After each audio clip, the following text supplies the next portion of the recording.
Mom aşağıdalar ha. Hücum ediyor. Hücum ediyor ya. Yeah, mom is attacking. Be careful. Wow, there are a lot of babies. What's going on here? Let's see. 1, 2, 3, 4, 5, 6. Wait, she's attacking. Yeah. Go check him out, yeah. On attacking, yeah, attacking.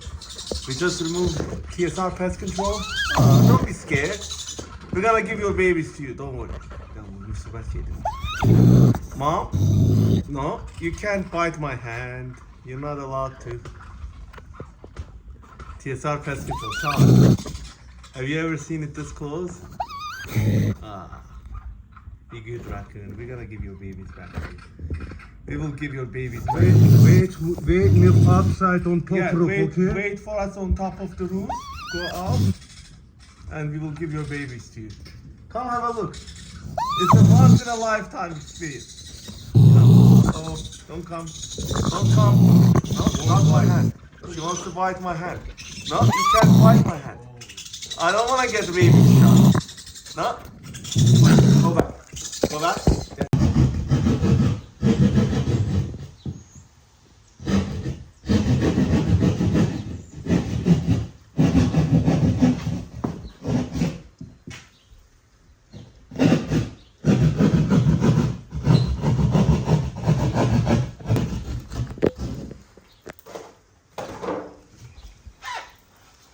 Geçerler ha. Orada ne boydalar? These are big babies. Wow. Sal, what did you get?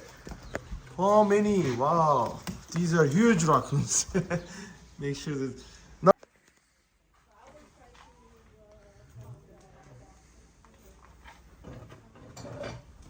Kömeğim ha. Good job, Sal. What did you get? Okay. Okay, one more. Look, one more. Another one? Yeah, there's more. Yok hiçbirine kalmıyor.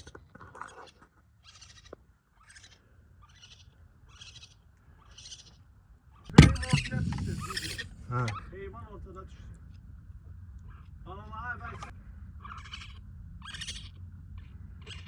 Come. Blok vereyim. I'm not gonna hurt you. Come. Gel, gel.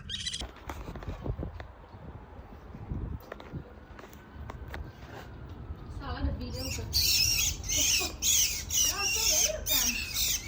Are those the babies? Big ones, yeah. Wow. Okay.